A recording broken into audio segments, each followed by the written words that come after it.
Hey guys, welcome to a special live shot on the Penguins hiring of Dan Muse as the franchise's 23rd head coach. I'm Dejan Kovacevic of DK Pittsburgh Sports. She's Taylor Haas. We cover hockey here, and we probably did not begin this week thinking that Mr. Muse was going to get this job. There were a lot of names that were circulating. His was not among the more heavily circulating, and yet today, the shoe drops. He ends up getting the job. Taylor, your first, when it happened, your first reaction?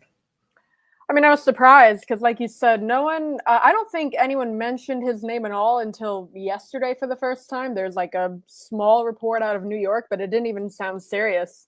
And then maybe 15 minutes before this drop, there was another one. But I was just surprised because it seems like all we had been talking about, or anyone had been talking about, was Mitch Love, Todd Nelson, DJ Smith, and maybe there are a couple others who were bigger names. But it seemed like Dan Muse, I hadn't heard his name for any of the coaching searches. There were maybe 8 others.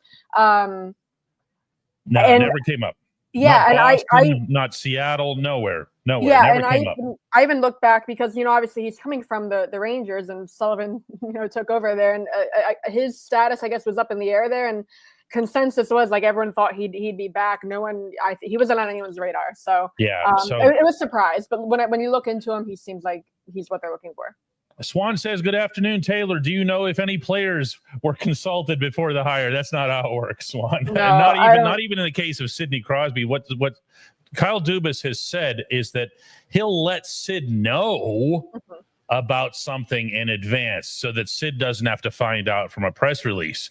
But he's not getting Sid in on the process. No, and I also don't think Sid really knows a whole lot about Dan Muse or Mitch Love or anything like that to offer any kind of real meaningful sort of opinion. So no, I don't think anything like that happened. Yeah, Edward says don't play poker with Dubas. One thing he's really good at is keeping a secret, and the other thing that he's really good at is making sure that everybody else keeps that secret. Now, there's only so much secret keeping that you can have in a coaching search because you're reaching out to other teams' employees. So you don't have the same control. But you know what he can do? He can test you in that regard. He can say, for example, hey, if this gets out, it's not a great reflection on you. You know what I mean? Yeah. Can I trust you?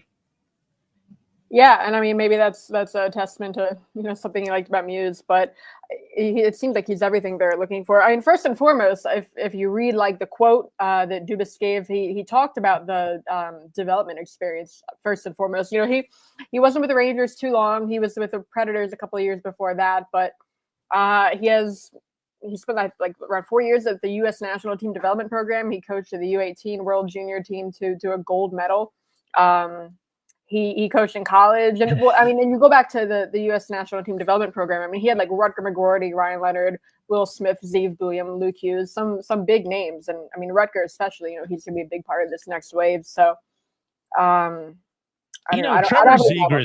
Zegras has come up quite a bit today as well, and I don't know what his connection was with Zegras, but when you're talking about young players, what you want to see here more than anything else is you want to see continued progress. You want to see them taking steps forward.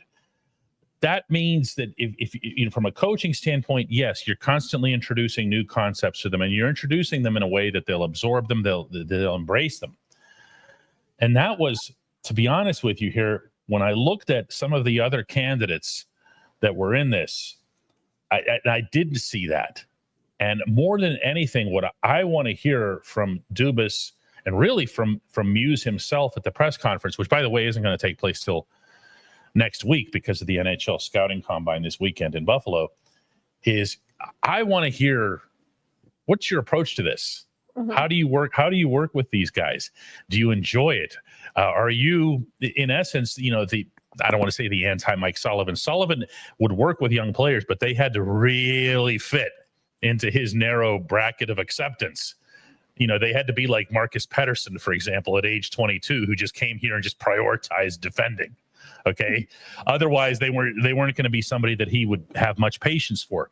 Do you enjoy it? Not just say it at the press conference, but do you have a background of enjoying it? Yeah. And I mean, it seems like Well, and just to lay out his path, he was an assistant coach with Nashville, and then he went back to working with kids. So it's not like some guys, they come up through like juniors and then they just kind of bounce around the pros. He opted to go back to the U.S. national team development program, and then he came to the Rangers from there. We're also like in talking about him, we're kind of like reducing him just to like a development coach like that, and that is going to be key. But I think his penalty killing work is something that stood out too. So he was the PK coach with the Rangers and the Predators, and in the span, he was with the Predators. In the span, he was with the Rangers. Both teams in those spans ranked fourth in the league in PK. So he's also very good at that. And the Penguins obviously just lost their PK, or let their PK coach go, lost them in Vellucci going to Chicago. So the thing that jumps out about the Rangers penalty kill in particular. And I think as soon as I mention the Rangers penalty kill, there's probably any number of people here who are watching this who just break out in instant hives because they're picturing Chris Kreider and, Mika Zibanejad and whoever just flying down the rink on a 2-on-1. Okay. They had, let me state this bluntly. They had the Penguins power play figured out like nobody else. Okay, the Rangers PK, when it was on the ice against the Penguins power play, was scarier than the Penguins power play. They reversed roles. And the reason for that, and this is one of those things that I can't wait to ask Muse about this, is if he believes in a consistently aggressive PK up top in the box.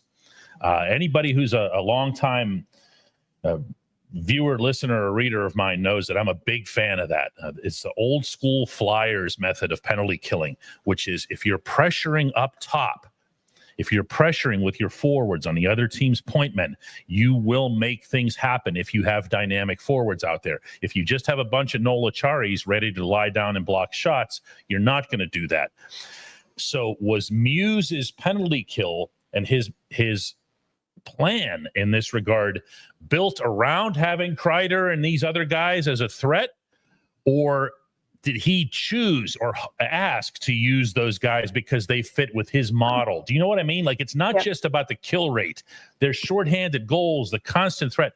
Man, imagine that in Pittsburgh, Taylor. Yeah, well, and you mentioned even like shorthanded goals. So looking at like the net PK the Rangers had, so taking into account shorthanded goals, and you take into account the net PK, they were second in the league. So, I did not know that. Yeah, wow. So maybe that's an indication that they were more aggressive than other teams. That's not just like a perception thing. It's my dad. Yeah, I know. Although the perception was pretty powerful. This is even with Kreider on the clear decline. That they were still able to do this. The idea of having a PK, and look, one thing about the head coach of any team is they're not going to be in charge of the PK. He's going to have somebody, but it's going to be his principle. Yeah. Okay. It's going to be his foundation. And that gets to the question we got: do we foresee any change in the assistant coaches? So there's already one. Oh, yeah. For people who aren't clear of what happened, of their assistant coaches, Quinn is the only one still under contract. Vellucci, Kyoto, and Hennis, they were all already on expiring contracts. And Dubas told them, like, hey, the day they fired Sullivan, you're all free to go look elsewhere. If you're still wanting to come back and still don't have a job by the time we hire a new head coach, I will promise you that you can have an interview with the new head coach. So Vellucci didn't wait around. Vellucci just went, he's an assistant coach with Chicago. Quinn, his name has been in a couple of the head coaching searches. I mean, there aren't any more vacancies, so he wouldn't be getting into that. But I would assume that if maybe Sullivan wants to bring him to New York, the Penguins wouldn't hold him back. Kyoto, I can't really speak much about like what the goaltending coach that's going to change. Looks like out there. It just has to. Is, but I don't have anything to offer. It's like, oh, this person's available, or no. The one that I would like to see back, or that I think could come back, is Ty Hennis, just because he's not a traditional assistant coach in the sense that he manages like a position group or a special teams guy. Skills guy. Skills guy. Drills, skills and drills. Well, even that, I think that's being really reductive. Like a big part of what he does is leading he's a doctor. Like I feel like a lot of people don't know that he is a real doctor, and he manages the skates and everything involved with like getting their injured guys back. He's a great guy to have around. Yep.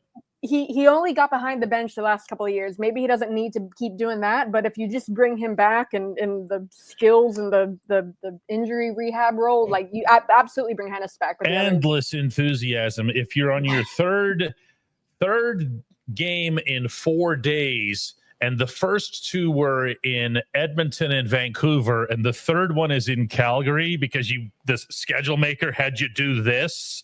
Mm-hmm. You want Ty Hennis waking up bright and early in your drills and being as enthusiastic as he is. I share that one a lot. I do think that with David Quinn under contract, that's going to be a case of where you speak with Muse. You find out first off if they have any sort of cross-pollination as often happens in the hockey world. Quinn obviously was with the Rangers for a while. I don't believe that their time overlapped. But maybe, it's hockey. Everybody knows everybody. So that could be something that ends up being a factor here. Also, another factor is that Quinn was the one responsible for guiding this power play, this hopeless, not that long ago power play, into a top 10 status this past season. Michael Cross says he's hopeful for positive change with the new coach. I liked Sully, but something needed to change. I'm not a big fan of that last sentiment in general, like something needed to change.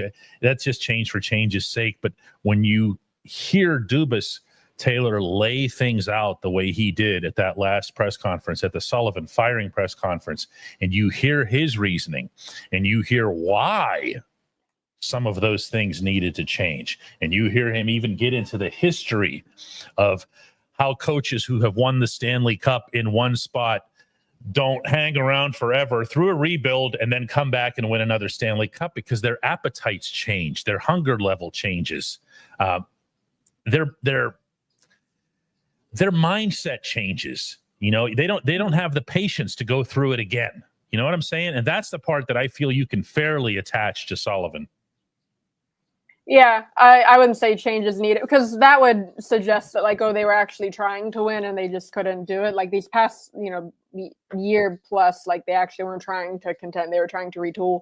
I think it's more so like what you said that Dubas said, he looked into it. He could not find an example of a coach winning, going through the retool and taking his team back to actually winning again. It just isn't something that happens. So a change is needed for that sake, but Sean, he says that he's sure upper management is happy about a New England guy. Dubas isn't from New England, and neither are the 2 people in charge at Fenway. I think I maybe with Sullivan gone, we'll stop repeating this narrative. But John Henry is from Illinois, Tom Werner's from New York. So they're not big Boston guys. They just happen to work there. And Big E says, I didn't know we have Dominic Hasek as our GM. He doesn't look that much like Hasek. He just doesn't. The guy he looks like, and I'm probably going to zip one right over Taylor's head here because she's not a baseball person, is Joe Block, the Pirates announcer. I have already seen on social media several memes where you can't tell poor Joe from the Penguins' new head coach. He's going to hear it forever, by the way. Joe's a great sport about it. Not about this. He's a great sport in general. Joe will take it well. He'll be happy that everybody knows his name. Okay. Maybe a little more commonly now than before. But he does have, not to get into stereotypes here. When you first see him, doesn't he look like the kind of guy that would be, let's just call it like it is, a little bit, into the analytics, It's not just because he's wearing glasses and his. Yeah, it is. I'm not above this conversation. I don't Yeah. Oh no. Steve over in Austria wants to know, what's your take on which number Muse was on Dubas's wish list? Was it high up, or was he a plan B, C, or D? Did he let someone else slip through? Bearing in mind, Steve, that he kept this a secret as long as he did.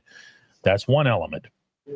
bearing in mind that nobody hired the candidate that was on everybody's list, that being Mitch Love, I would presume that Dubas got his guy.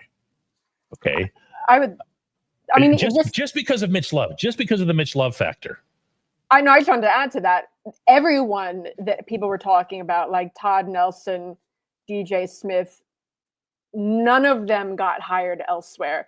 I think the one name that people were talking about through this entire process that maybe they could have like missed out on was like David Carl, who just went back to the University of Denver. But even then, I don't know if Carl doesn't even have the resume that Muse does. He just has, he has, success at Denver, but Muse has success at different levels. We haven't mentioned he won a Clark Cup in the USHL. There's a comment in here. Someone said like, oh, he was with the Predators in 2017 when they went to the Cup final. He was not.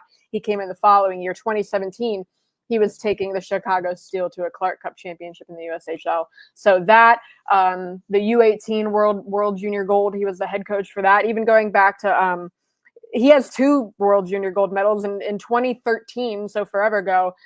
In the U20, like the main World Juniors, he was the video coach. So he's working with kids. He's one way or another. He's working with kids. That's one thing that you want to bring. And you know what? I want to throw something else in here after we take Robert Whitney's question. He says, "What do you think Sidney Crosby thinks of this hire?"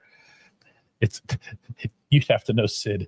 You can try him on the record, off the record. You can try him in any way, shape, or form. When it comes to talking about the people that he's answering to, it's mission impossible. Okay. There was one, and I'm not even going to mention which one and when. Okay. But there was one time where I believe from my heart and soul he wanted a coaching change. And you just could not pry it out of him because he never wants to be that guy who is perceived as I am the one who's pulling the strings here, or I'm an uncoachable player, or I need special treatment or whatever. That is the polar opposite of who Sidney Patrick Crosby is. Yeah, I've seen a couple takes, maybe I think in the comments, but then even elsewhere, like, oh, how is the core gonna respect him, or what are they going to think about him? He doesn't have like they're talking about, I think, his own playing experience because Muse, I can't remember where. Okay, Stonehill College, it's a Division III school. That's the highest level he ever played at. Like, oh, how are they going to listen to him, or what are they going to think of him when he doesn't have an extensive playing career? I mean, Dubas doesn't either. Like that's more playing experience than Kyle Dubas has, and they seem to have real respect for Kyle Dubas and how he views the game. So I don't think you need to have like a Marty St. Louis type playing career to be respected as a coach. No, it doesn't help. It doesn't hurt. Hurt. When Marty St. Louis occasionally will actually go and put himself into drills with the Canadians. True thing. He did this once this season to show everybody how to do the drill. He was 10 times better than anybody else. It's like, Marty, you want to just suit up? What are you doing, dude? Yeah, like little off topic, but like Wilkes-Barre, because their coaching staff was so young and so recent, like, not this current one, but back when it was like JD and when TK was down there, they would do scrimmages against like the scratches. And I asked JD and I was like, who's winning these? And he's like, oh, we are, like the coaches. And I was like, maybe that's not a good thing. Like, but that's cool. Marty St. Louis, Marty St. Louis has that career, but he also had like his experience coaching before he got to Montreal was like youth hockey. Yeah, so he hasn't done anything right. It's either or. Like it's but for someone like Muse, he has a good experience coaching wise. What the core members of this team want and expect, and by the way, deserve from anybody who's coaching them, whether that's the head coach like Sullivan or any of the assistants, the various assistants. They've had a lot of assistants, by the way, over these 20 years. Okay. A lot of guys have come and gone of various pedigrees and various backgrounds. And I don't mean this in a snarly way, is respect. If there's a mutual respect, there's a mutual understanding. Look, when you're talking to Evgeny Malkin, okay, don't talk down. He's done a lot in this league. You haven't done anything. Okay. But help him get better. Help him grow without being, a weirdo about it. Okay. I think that's what they would appreciate more than anything else, because what these guys want to do, and I really, really hope this would be the most painfully obvious thing that I say all calendar year, these guys want to do is win. That's what they've been about their whole lives. I don't know whether you're talking about Sid, Gino, Tang, or any of these guys. They want to win. If this individual comes in and shows them that he wants to win, then he's going to be received by them the same way that Dubas was. Because Dubas came in and he sold himself. Taylor, you were reporting back around the time that Dubas got the job of those late nights that Dubas and Sid would spend up in Cranberry after all the other lights were out. And they were talking, and Dubas was laying out his visions and his plans and his ideas and his concepts, and laying out also transparently the kind of work that he'd have to be doing to get this done and to get it done at a high level. That sold Sid. That's what they're into. They're into winning. They want to win. And if Dan Muse helps them win, they're not going to be rifling through his resume. Yeah. Yeah, no, that's it. And another thing is people are talking about, what we have no idea how these interviews went, like that Dubas had with these guys, or like what his thoughts are on the current team and the direction, and I mean, or Love or any of those guys. So, I think that's something to remember. Like, he might have come out of left field for us, but he also could have blown everyone else away in the interviews. But Tristan Rube comes in with a couple bucks and says, aren't the Rangers and the Predators having youth issues? Oh, they are. They're very different. Okay? Yeah, well, the Rangers' youth issues, I'm sorry, just real quick. Yeah. The Rangers' youth issues are that they don't have all that much. They had their couple of prized picks with Alexis Lafreniere and Capo Caco, and they don't have anybody else really. Okay, the one youth that they had who became something, really became something, and that's Adam Fox. In Nashville, what ended up happening was that Barry Trotz came along. Okay, and Trotz looked at Phil Tomasino and, the other guys. It seems like the Penguins just keep waiting for Nashville to give up on prospects, and they just bring them to Pittsburgh. But it's a very, very different thing. So I don't know that I would look at the assistant coach for that in one direction or the other. Well, then especially Nashville, he hasn't been with the Predators since 2020. So, like, the youth that the Predators have or do not have were not anywhere there when they were. The Predators are, like, bringing in older guys. Like, I don't think it's very Doug's question. Doug's asking, did Muse work with Tomasino? No, he hasn't been with the Predators since 2020. And Tomasino is 23 years old. Yeah.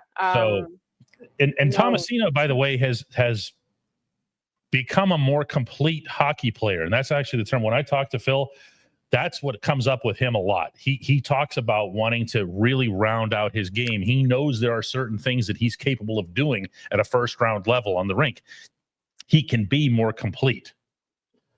Andrew says, tactically, this is a mismatch. A slow defensive game doesn't fit the roster, but the development experience, special teams background, and defensive mind make him someone that Zito, that's some pretty high praise there, would hire in Florida. First of all, I'm not sure what you're referencing, Andrew, there with the slow defensive game and why you would attach that to Muse. Is there a reason that you can think of, Taylor?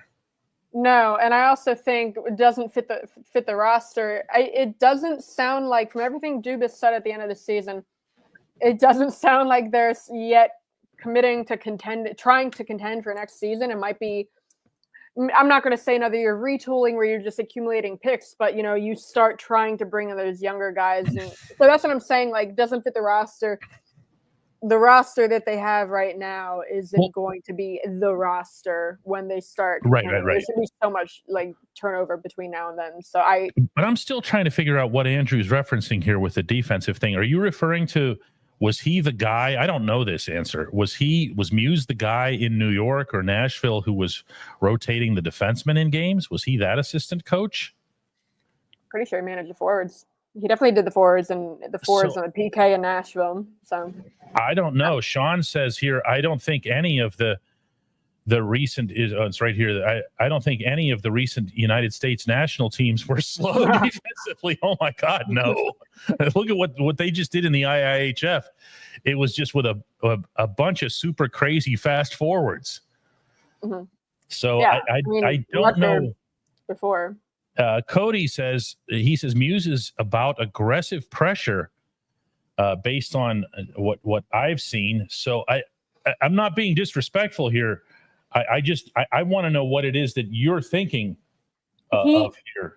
He has a couple of videos, like they're old online, maybe from like little coaching seminars talking about various things. I don't think any of them are like extremely recent. So I don't think I think people are putting a lot of weight into whatever videos are on YouTube of him talking about different things. But also, I mean, I just want to say Dubas, when he was talking about like the roster and the head coach, basically like what they're looking to add in free agency, he did say that they're going to wait until they have a coach, and then like as far as like style, what they're looking for, they're going to bring in players based off what the coach thinks will fit what he's going to play. So they're going to try to build around Muse's style. Not there's going to be a lot of turnover. Is like I said.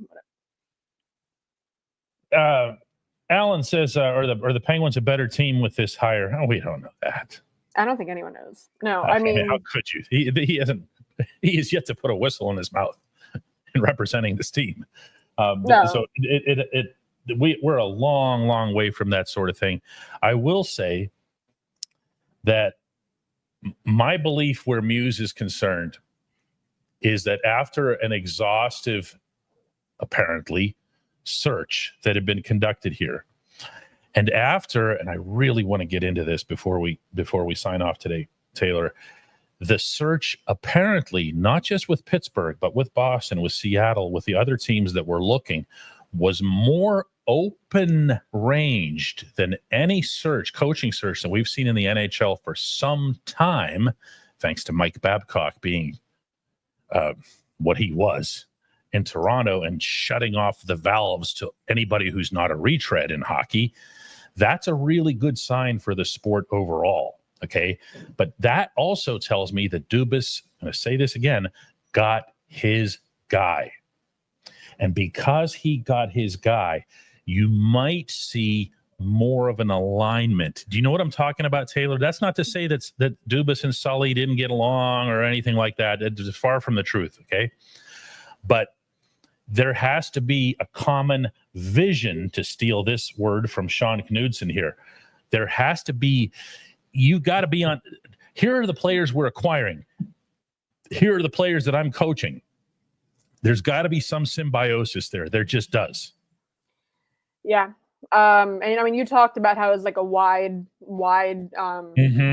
You know, Dubas did say from the very beginning, he didn't say like no retreads, but he did say that you look at teams like the Penguins and who have maybe something like what they have, maybe a core, and they're trying to retool around that. He said, if you look back through history, the coaches that have been successful in a situation like that have been first-time head coaches.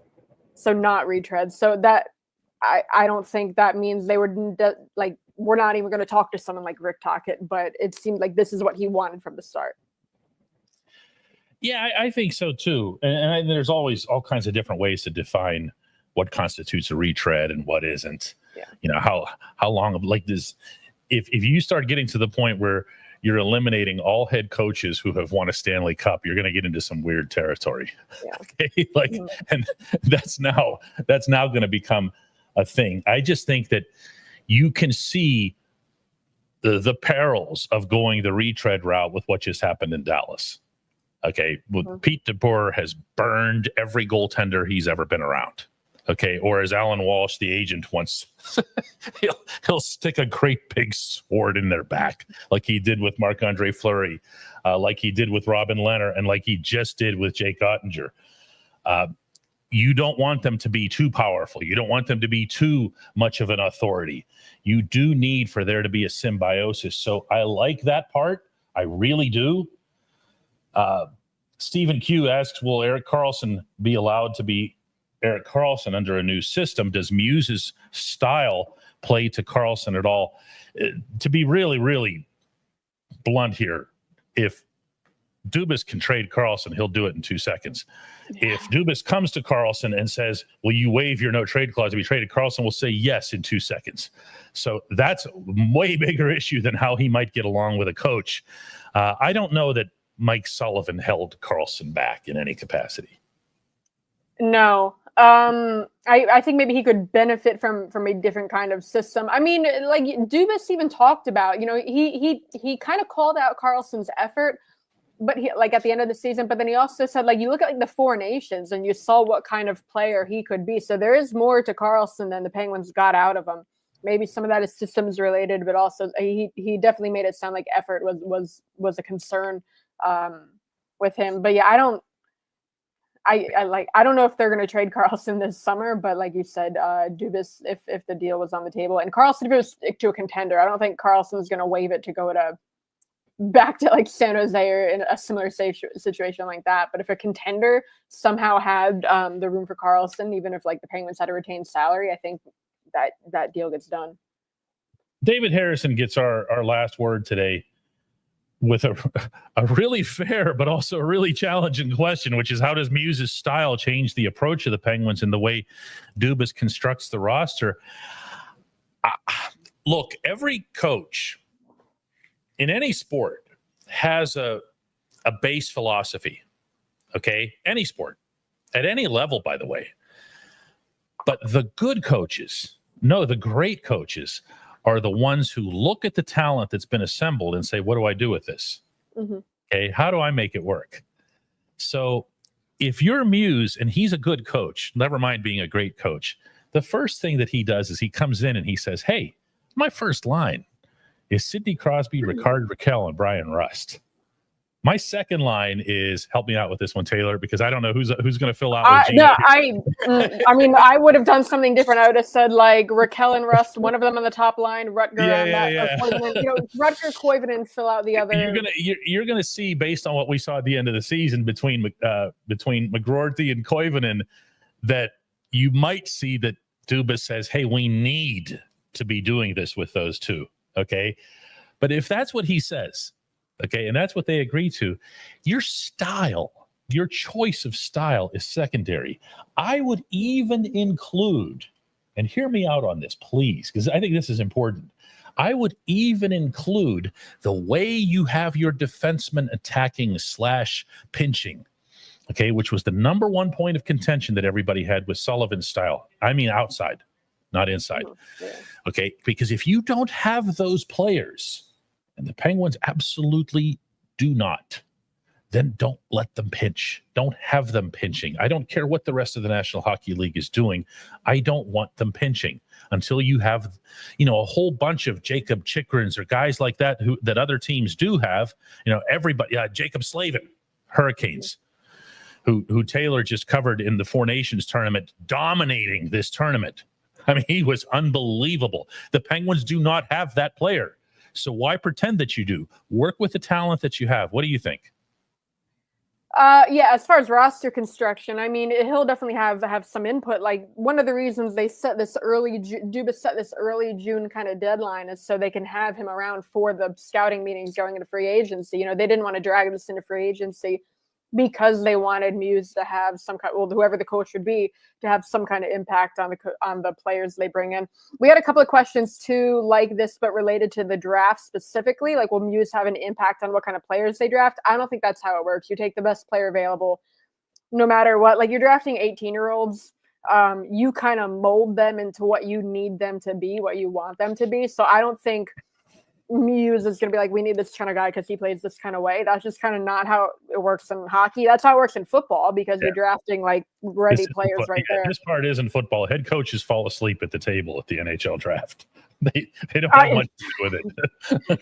No, I mean, you watch, like, back when they had the centralized draft and they have the table, Sullivan would be like sitting at the corner, just kind of like kicking his feet, eating the snacks. Like, that's what every head coach is doing. Yeah. There was Jim Rutherford kids. They're just there to shake the hand of the prospect and say, like, welcome to the Pittsburgh Penguins. We're happy to have you. That's kind of their role. No head coach is really making any. Also, they don't know who these players are. They don't know Muse, no head coach, is really spending a whole lot of time watching like the Swedish league or the OHL or colleges or so. Our good friend Cody comes in with an awesome last word for this show, and that is, I'm just ready for hockey to be back in Pittsburgh. Oh, my dude, tonight is game 1 of the Stanley Cup final. We have a long, long way to go, but at least there's the draft at the end of this month. And then Taylor's self-described Super Bowl comes right after that. Yeah. And I'll let Taylor take that one and close it out for today. I will. Before we do that, because we mentioned the Cup final. While I can still say this, I want to offer a fun fact to everyone related to the Canada's Cup drought. An American team has won the Grey Cup, the CFL championship, more recently than a Canadian team has won the Stanley Cup. Oh, who was the Grey Cup? Was it Birmingham or something? Baltimore. It was going to be Baltimore connection. Baltimore Stallions. Wait, they weren't the Stallions. I'm pretty sure they were. I thought they were the Birmingham Stallions. I'm searching. We'll have to look this up. I don't know. I told this stat. Oh my God, they were a Canadian team, Baltimore Stallions. Yeah, I told this stat to 2 years. Canadian they were like, I didn't know the CFL has American teams. And it's like, they don't. That's why it's such a great stat. An American team has won the CFL more recently than a Canadian team has won the Stanley Cup. I just wanted to throw that out there while I can still say it, because I might be that makes me pull for the Panthers that much harder beginning. But anyway, tonight. Development camp, very excited for that. It's going to be my Super Bowl. I'm going to be at the Combine, so I'm going to have a lot of prospect features out of that, potential first-round pick features. And then we got the draft, we got development camp, and then prospect challenge in September. So it's going to pick up here pretty soon. Good stuff, guys. Thanks for being with us. This was a lot of fun. We'll do it again. We'll do it again soon. You know what? Why don't we do one after whenever they introduce the coach? Oh yeah. No, next week. We did after the Dubas one. All right, there. Everyone's watching our planning happen in live time here. See you guys. Bye bye.